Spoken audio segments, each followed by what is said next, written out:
আজি এগৰাকী এনেকুৱা মহিলাৰ বিষয়ে আলোচনা কৰিম যি নেকি তিনিটা পাপ কৰাৰ কাৰণে ভয়ংকৰ আজাবত মুবতলা হৈছিল। আল্লাহ তাআলাই তেওঁৰ চেহেৰা চেঞ্জ কৰি দিছিল।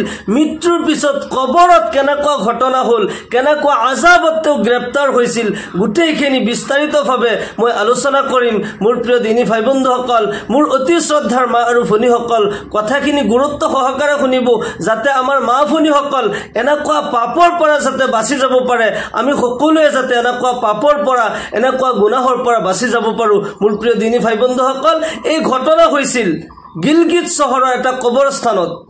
এজন আল্লাহৰ ওলি তেওঁ ভ্ৰমণত আছিল। তেওঁ গৈ আছিল কবৰস্থানৰ কাষেদি।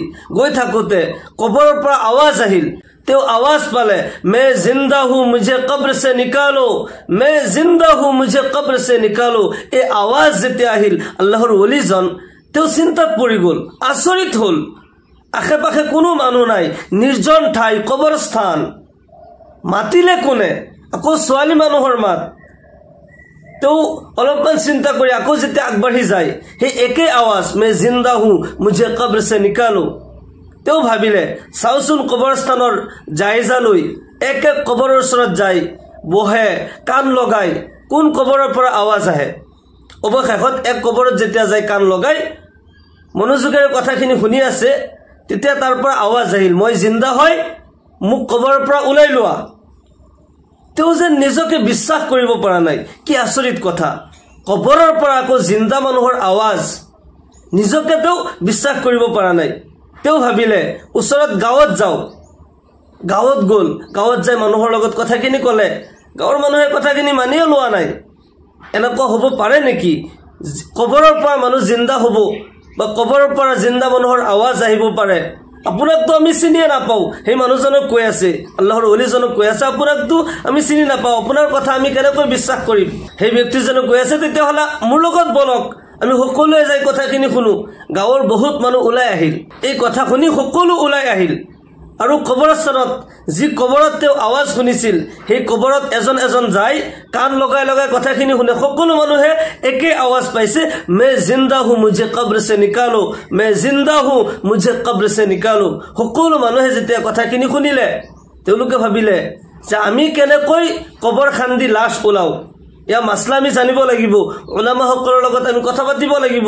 মছজিদৰ ইমামৰ ওচৰত গ'ল, যাই কথাখিনি ক'লে, এনেকুৱা এনেকুৱা কথা অমুক কবৰস্থানত এজনী ছোৱালীৰ মাত, তেওঁ কৈ আছে মই জিন্দা হৈ মোক ওলাই লোৱা। ইমাম চাহাবে ক'লে, যদি আপোনালোকে সকলোৱে বিশ্বাস কৰে, আপোনালোকৰ একিন হয় যে তেওঁ কবৰৰ ভিতৰত জিন্দা, তেতিয়াহ'লে কবৰ খান্দি লাশ ওলাব পাৰে। তেওঁ ফটোৱা দি দিলে। যাই যেতিয়া যুৱকসকলে কবৰ খান্দে, অলপমান যেতিয়া ফাঁক হয়, অলপমান ফাঁক হোৱাৰ পিছতেই দেখা পালে কবৰ এক চুকত জিন্দা ছোৱালী বহি আছে উলংগ হৈ। ছোৱালীজনীয়ে ক'লে, মোৰ ঘৰত যোৱা আৰু মোৰ কাপোৰ লৈ আহা। সেই কবৰস্থানত তেওঁলোকৰ এটা নিয়ম আছিল যে মানুহৰ যেতিয়া ইন্তেকাল হয়, যি মানুহৰ কবৰ দিয়া হয়, তেওঁৰ নাম, এড্ৰেছ আৰু কোন চনত কেতিয়া ইন্তেকাল হৈছে গোটেইখিনি লিখা থাকে। সেই হিচাপত এড্ৰেছ চাই দুজনমান মানুহ গ'ল আৰু তেওঁলোকৰ ঘৰত যায় এইখিনি কথা ক'লে, এনেকুৱা এনেকুৱা কথা, 2 বছৰ আগত অমুক ছোৱালী, অমুক নামৰ ছোৱালী ইন্তেকাল হৈছিল, তেওঁ কবৰত এতিয়া জিন্দা।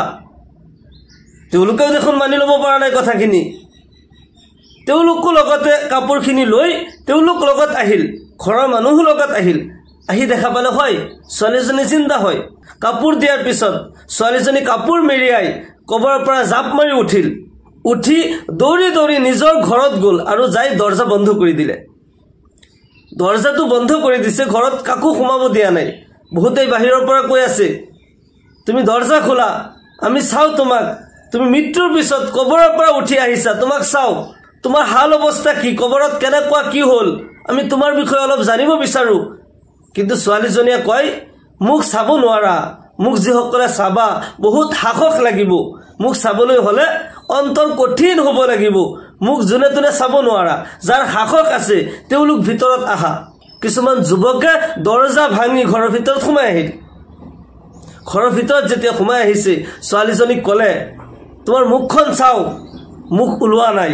অলপমান যেতিয়া মূৰ খালী কৰি দিয়ে, সকলোৱে চকু কপালত আচৰিত হৈ গ'ল। মূৰত চুলিটো নাই, চামৰাও নাই। সকলো আচৰিত হৈছে। ছোৱালীজনীক প্ৰশ্ন কৰিছে, তোমাৰ এই অৱস্থা কিয় হ'ল? ছোৱালীজনীয়ে কৈ আছে, মই চুলি ষ্টাইল কৰি চুলি উলিয়াই ৰাস্তা দি ঘূৰি ফুৰিছিলো, বেগানা পুৰুষক মোৰ ফালে আকৃষ্ট কৰিছিলো, মোৰ প্ৰেমত ফচাইছিলো। সেইকাৰণে আল্লাহৰ ফেৰিস্তাসকলে এডাল এডালকৈ চুলি টানি টানি ছিঙি দিছে, মোৰ চুলি ওলাই দিছে, মোৰ মূৰৰ চামৰা পৰ্যন্ত ওলাই দিছে। নাউজুবিল্লাহ। ইয়াৰ পিছত যেতিয়া ছোৱালীজনীয়ে মুখখন খুলি দিয়ে, সকলোৰে ৰুহ কঁপি উঠিল, সকলোৱে চাব নোৱাৰা অৱস্থা হৈ গ'ল। মুখত এক টুকুৰা মাংস পৰ্যন্ত নাই, চামৰা নাই, চকু দেখা নাপায়, চকু নাই, উঠবোৰ নাই।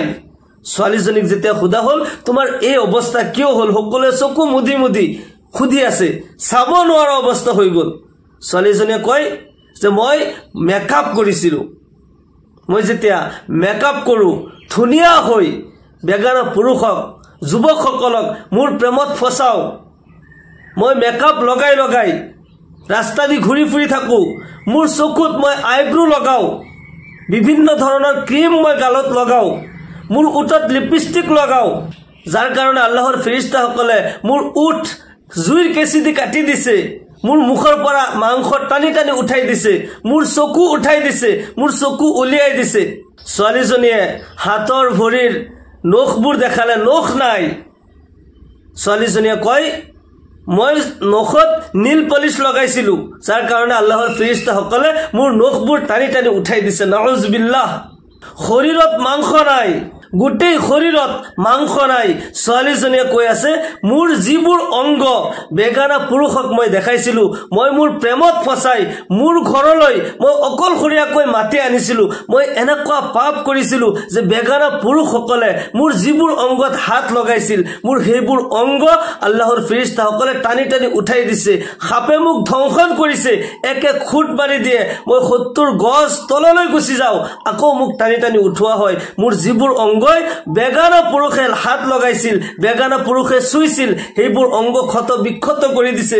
নাউজুবিল্লাহ। সেইবোৰ বিচ্ছুৱে কাটিছে, পোকা মাকৰে কাটিছে, আল্লাহৰ ফেৰিস্তাসকলে আজাব দিছে। মোৰ প্ৰিয় দিনী ভাই বন্ধুসকল, মোৰ অতি শ্ৰদ্ধাৰ মা আৰু ভনীসকল, ছোৱালীজনীয়ে আৰু কান্দি কান্দি কৈ আছে, হে মোৰ বাবা, হে মোৰ ভাইসকল, নিজৰ স্ত্ৰীক, নিজৰ বিবিক, নিজৰ ভণ্টিসকলক, নিজৰ বাইসকলক, নিজৰ তিৰোতাসকলক সাৱধান কৰি দিব, তেওঁলোকে যাতে এনেকুৱা পাপ নকৰে, এনেকুৱা ভুল যাতে তেওঁলোকে নকৰে। এইবোৰ ভুল কৰিলে আল্লাহৰ আজাবৰ পৰা বাচিব নোৱাৰিব। হাতত যাতে নীল পলিচ নলগায়। নীল পলিচ লগালে, যিসকল ছোৱালী বোৱাৰীয়ে নীল পলিচ লগায়, তেওঁলোকৰ এবাৰ লগালে যদিও উঠাই দিয়ে, 40 দিনলৈকে শৰীৰ নাপাক হৈ যায়। নাউজুবিল্লাহ। কিমান ছোৱালী বোৱাৰীয়ে এনেকুৱা কৰ্ম কৰি আছে, নীল পলিচ লগাই আছে, মুখত মেকআপ লগাই আছে, বিভিন্ন ধৰণৰ মেকআপ, এনেকুৱা মেকআপ যে পানী পৰ্যন্ত নালাগে, এনেকুৱা মেকআপ লগাই, ওঠত এনেকুৱা লিপষ্টিক লগাই, পানী নুসুমাই, নাপাক হৈ থাকে। অজু গুচুলটো নহয়, তেওঁ নাপাক হৈ থাকে। আল্লাহৰ ইবাদত কৰিলেও ইবাদত কবুল নহয়। চকুত কিমান কি লগাই, মুখত কিমান কি লগাই, ওঠত লগাই, নখত লগাই, শৰীৰ পৰ্যন্ত উলংগ ৰাখে, শৰীৰৰ বিভিন্ন ঠাই ওলাই ৰাখে বেগানা পুৰুষক প্ৰেমত ফচাবলৈ। নাউজুবিল্লাহ। এনেকুৱা পাপ কৰিলে আল্লাহৰ আজাবৰ পৰা আমি কোনেও বাচিব নোৱাৰিম। মোৰ প্ৰিয় দিনী ভাই বন্ধুসকল, ইয়াৰ পিছত ছোৱালীজনী লাহে লাহে লাহে লাহে ভাগৰি পৰিল আৰু লগে লগে আগৰ নিচিনাই মুৰ্দা হৈ গ'ল। ইয়াৰ পিছত তেওঁলোকে ঘৰৰ মানুহে পুনৰাই জানাজা দিলে, জানাজা দি দফন কৰি দিলে। এতিয়া প্ৰশ্ন হ'ল, মানুহ মৃত্যুৰ পিছত জিন্দা হ'ব পাৰেনে? ইয়াৰ উত্তৰ হৈছে নিশ্চয় নহয়। মানুহ মৃত্যুৰ পিছত জিন্দা হ'ব নোৱাৰে। তেতিয়াহ'লে সেই ছোৱালীজনী কোন, যি নেকি মৃত্যুৰ পিছত কবৰৰ পৰা ওলাই আহিল আৰু এইখিনি কথা কৈ পুনৰাই মৃত্যু হৈ গ'ল? ইয়াৰ উত্তৰ হৈছে, আল্লাহ তাআলাই কেতিয়াবা মানুহক খবৰদাৰ কৰাৰ কাৰণে, মানুহক সজাগ কৰাৰ কাৰণে কেতিয়াবা কেতিয়াবা কবৰ উন্মুক্ত কৰি দিয়ে, মানুহক যাতে সতৰ্ক কৰা যায়, মানুহ যাতে সেইবোৰ পাপৰ পৰা বাচি যাব পাৰে। কেতিয়াবা মুৰ্দা যেতিয়া দফন কৰিবলৈ যায়, কবৰত সাপ দেখা পায়, এনেকুৱা ঘটনাটো শুনিছে, কবৰত সাপ। এনেকুৱা ছোৱালীৰ ঘটনা হয়তো আপুনি শুনিছে যে মৃত্যুৰ পিছত তেওঁক দফন কৰিব নোৱাৰে, লাশ ওলাই আহে। যদি লগত মোবাইল দিয়া যায় তেতিয়াহ'লে দফন কৰিব পাৰি।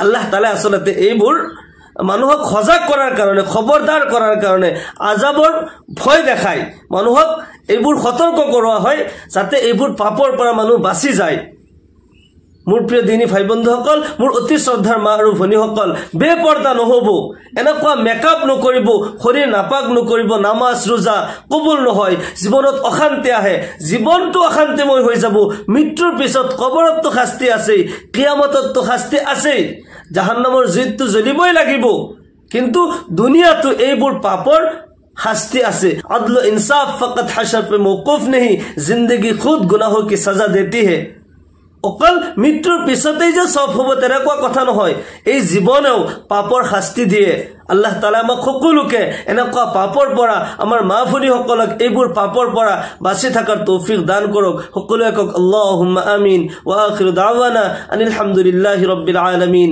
আসসালামু আলাইকুম ওয়া ৰাহমাতুল্লাহি ওয়া বাৰাকাতুহু